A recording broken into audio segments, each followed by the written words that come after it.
Hi everyone, అందరూ ఎలా ఉన్నారు? Welcome back to our channel. ఇంకా అందరం రెడీ అయ్యేసి గుడికెళ్తున్నాం. గుడికెందుకెళ్తున్నామంటే ఈరోజు మా వదిన వాళ్ళ ఇంటికైతే అందరం వెళ్తున్నాం. అంటే రిసెప్షన్ అనమాట ఈరోజు.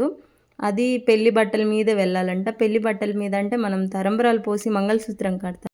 ఆ బట్టల మీదే వెళ్తారు అత్తవారింటికి. అత్తవారింటికి అంటే మా అన్న వాళ్ళ అత్తవారింటికి. ఇంకా అన్నని, వదినని అయితే రెడీ చేసేసాం. ఇంకా అవన్నీ వీడియో క్లిప్స్ తీయాలంటే అవ్వదు కదా! ఎవరి హడావిడిలో వాళ్ళుంటాం. అందుకు వీలైనంత వరకు తీస్తూనే ఉన్నాం. కానీ కొన్నైతే తీయలేకపోయాం. మా అన్నని నేను, మా చెల్లి చెరొక వైపు రెడీ చేసుకుంటూ, చూసుకుంటూ చాలా హ్యాపీగా ఫీల్ అయ్యాం. అంటే జెంట్స్ కాబట్టి ఎక్కువ డిపెండ్ అవ్వరు. వాళ్ళు రెడీ చేయాలి, వీళ్ళు రెడీ చేయాలని. ఇలా పెళ్లి టైంలో మాత్రమే రెడీ చేయగలుగుతాం. అందుకు నాకు హ్యాపీ అనిపించింది. ఎప్పుడు ఆడపిల్లలనే రెడీ చేస్తుంటాం కదా! ఈసారి అన్నను కూడా రెడీ చేసేసరికి చాలా హ్యాపీ అనిపించింది. ఇంకా నేను మాత్రమే వెళ్తున్నా. చెల్లైతే ఇంటికాడ బాబున్నాడు కాబట్టి రాలేదు. ఇంకా పెళ్ళికూతురిని, పెళ్ళికొడుకుని ఇద్దరిని గుడికి తీసుకెళ్ళి అక్కడ దండం పెట్టేసుకొని ఇంట్లో చేసిన ప్రసాదం అయితే దేవుళ్ళందరికీ పెట్టేసి, చుట్టుపక్కల ఉన్న వాళ్ళందరికీ కూడా పెట్టేసి, ఇంకా అక్కడి నుంచి అట్టే ఇంకా మా అన్న అత్తవారింటికైతే వెళ్ళిపోతాం. మళ్ళీ ఇంటికెళ్ళకూడదంట.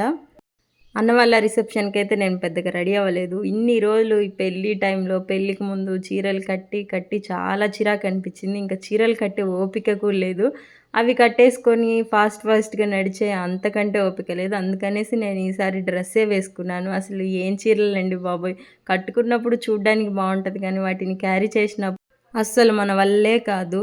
ఏం చీరలురా బాబోయ్! ఫాస్ట్‌గా ఫంక్షన్ అయిపోతే బావుండు అనిపిస్తది. అందులో ఈసారి లాంగ్ జర్నీ కాబట్టి నా వల్ల అస్సలు కాదనేసి డ్రెస్సే వేసుకున్నాను. కానీ వదిన వాళ్ళ ఇంటికెళ్ళినప్పుడు చాలా అఫీషియల్‌గా శారీనే కట్టుకోవాలనుకున్నాను. చెప్పాను కదా! నా వల్ల అస్సలు కాలేదు. కొంచెం కూడా ఓపిక తెచ్చుకొని కట్టుకునేంత కూడా లేదు. ఎలాగో జర్నీయే కదా అనేసి నేను కూడా పెద్దగా పట్టించుకోలేదు. లేకపోతే ఖచ్చితంగా శారీ కట్టుకొని వెళ్ళేదాన్ని. అందరూ అడుగుతున్నారు, "ఫంక్షన్‌కి నువ్వు వెళ్ళట్లేదా? ఫంక్షన్‌కి నువ్వు వెళ్ళట్లేదా?" అండి. డ్రెస్సుల మీద వెళ్ళకూడదా?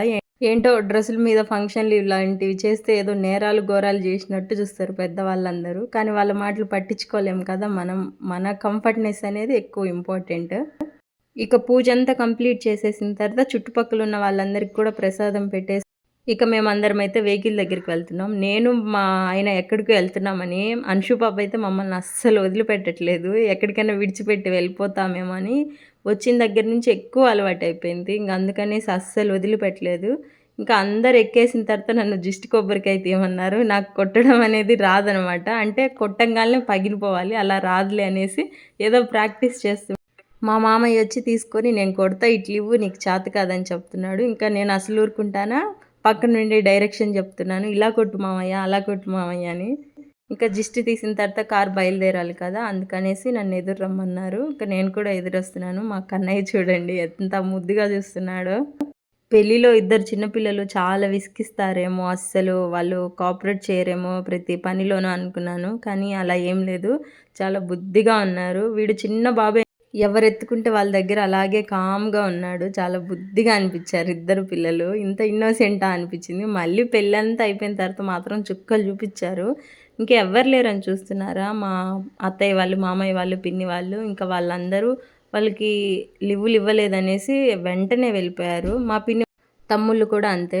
వచ్చారు, పెళ్ళికి కూడా ఉండకుండా వెళ్ళిపోయారు. కానీ ఏం చేద్దాం, అన్ని పరిస్థితులు మనకు అనుకూలంగా అయితే అస్సలుండవు కదా! ఇంకా వచ్చే దారిలో కూడా టెంపుల్ ఉంది. ఆ టెంపుల్‌కి కూడా ఎళ్ళేసి పూజ చేసుకోమన్నారు. కానీ మేము వెళ్ళేసరికి టెంపుల్‌కి లాక్ చేసేసారు. కానీ బయటైనా కొబ్బరికాయ కొట్టేసి వెళ్దామనేసి కొబ్బరికాయ అయితే కొడుతున్నాం. మా వదినకి కొబ్బరికాయ కొట్టడానికి అసలు రావట్లేదు. ఎందుకంటే అక్కడ గ్రిప్ అయిన ప్లేస్ ఏం లేదు. ఎంత కొడుతున్నా పగలట్లేదు. ఇంక ఇలా అయితే అవ్వదులే అనేసి మా అన్న తీసుకొనేసి ఫాస్ట్‌గా కొట్టేశాడు. ఎందుకంటే అప్పటికే చాలా లేట్ అయింది. మళ్ళీ మా వదిన వాళ్ళ ఇక ఇక్కడే లేట్ అయిపోతే ఎలా? మళ్ళీ వెళ్ళే దారిలో ఇంకా టెంపుల్స్ ఉంటాయి. అక్కడ కూడా వెళ్ళేసి కొబ్బరికాయ కొట్టాలనేసి ఇంకా అన్న తీసేసుకొని కొట్టేశాడు.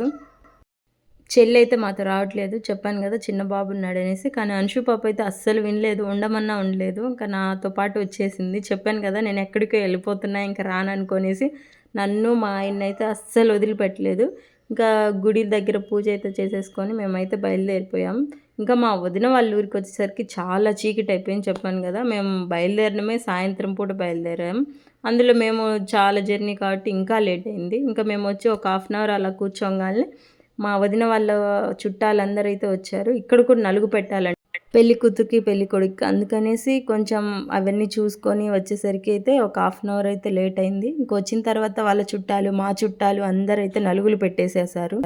మా ఇళ్ళల్లో అయితే ఈ ఈ పెళ్లి స్టార్ట్ అయిన దగ్గర నుంచి ఎండింగ్ వరకు చాలా నలుగులుంటాయి. పెడుతూనే ఉంటారు. ప్రతిసారి తలకు స్నానం చేస్తూనే ఉండాలి. పెళ్ళంతా అయిపోయేసరికి ఖచ్చితంగా జలుబు, జ్వరం అన్నీ అయితే ఖచ్చితంగా వస్తాయి. ఎందుకంటే అన్ని సార్లు పెడుతూనే ఉంటారు. ఇంకా వాళ్ళు తలస్నానం చేయాలి, ఆ జుట్టారాలి, రెడీ అవ్వాలి, మళ్ళీ ఎమ్మటే నలుగులు ఇలా ఎవరికి రాకుండా ఉంటాయండి జలుబులు, జ్వరాలు. అందరు నలుగు పెట్టేసిన తర్వాత అయితే పెళ్ళికూతురు, పెళ్ళికొడుకు కూడా నలుగు పెట్టుకుంటారు. లేట్ అయిందని జస్ట్ అలా పెట్టేసేసుకున్నారు మా అన్న, వదిన. ఇంకా మనం కొంచెం ఎర్లీగా వచ్చామనుకో చాలా సరదాగా, చాలా ఫన్నీగా పసుపంతా పూసేసి వరుసయ్య వాళ్ళు పక్కనుంటారు కదా! పెళ్లి కూతురికి గాని, పెళ్ళికొడుకు గాని, అలా పెట్టు మీ ఆయనకి, ఇలా పెట్టు మీ ఆవిడకని ఇంకా ఎక్కువ చెప్తుంటారు. అవన్నీ వినడానికి, చూడడానికి కూడా చాలా ఫన్నీగా అనిపిస్తాయి. ఇంకా నలుగంతా పెట్టేసిన తర్వాత ఇంకా అన్నని, వదిననైతే వాళ్ళ ఇంటికైతే తీసుకెళ్తున్నాం. అంటే తీసుకెళ్ళే ముందు వాళ్ళ చుట్టాలు వాళ్ళు కూడా నెరవడిలాగా చేసి డాన్స్‌లేసుకుంటూ తీసుకెళ్తారు. మేము లేట్‌గా ఎళ్ళామని చెప్పాం కదా! కొంచెం అంతా హడావిడి అయిపోయింది. ఇంక మళ్ళీ ఇంటికెళ్ళంగాల్నే పెళ్లి కూతురిని, పెళ్లి కొడుకుని గుమ్మం ముందు నిలబెట్టేసి హారతిచ్చేసి పేర్లు చెప్పమంటారు. పేర్లు చెప్పేంత వరకు ఇంట్లోకైతే అస్సలు పంపించరు. ఇద్దరు పెళ్లి కూతురు, పెళ్లి కొడుకు ఇద్దరైతే పేర్లు ఖచ్చితంగా చెప్పాలి. అలా చెప్పినా చుట్టుపక్కలున్న చుట్టాలైతే అస్సలు వినరు. మాకు వినిపించేలా ఇంకా గట్టిగా చెప్పండి. మీ ఆయన పేరు వినపడట్లేదు. ఎందుకు మీ పేర్లు చెప్పుకోవడానికి ఇంత సిగ్గుపడుతున్నారన్నట్లు చాలా ఆట పట్టిస్తారు పెళ్లి కూతుర్ని, పెళ్లి కొడుకుని. వాళ్ళు చాలా మొహమాటంగానే ఉంటది. ఇలా అందరిలో చెప్పాలన్నా కూడా. ఇక అన్ని కార్యక్రమాలు అయిపోయిన తర్వాత ఇంకా మా చుట్టాలందరూ భోజనానికైతే వెళ్ళిపోయారు. మా అన్న, మా వదిన వాళ్ళైతే ఇంకా ఫొటోస్‌కైతే స్టిల్స్ ఇస్తున్నారు. మా వదిన వాళ్ళ ఫ్రెండ్స్ కూడా చాలామందొచ్చారు. మా వదిన వాళ్ళ రిసెప్షన్ అనేసి. మా అన్నయ్య అయితే ఎవరిని పిలుచుకోలేదు. ఎందుకంటే ఒక్క వెహికలే మాట్లాడేసుకున్నాం. ఇంకా అందరం సరిపోము. అందులో లేట్ అవుతుంది. ఇలాంటి నైట్ టైమ్‌లో ఎవరు రారనేసి ఇంకా తినేసి అందరైతే రిలాక్స్‌గా కూర్చున్నారు. వాళ్ళందరూ ఫొటోస్ దిగుతుంటే. తర్వాత అందరి ఫొటోస్ అయిపోయిన తర్వాత ఇంకా మా బ్యాచ్ వచ్చేసింది ఫొటోస్ దిగడానికైతే. మా అత్తయ్య వాళ్ళు, మా పిన్ని వాళ్ళు, మా అమ్మమ్మ వాళ్ళు వీళ్ళందరూ.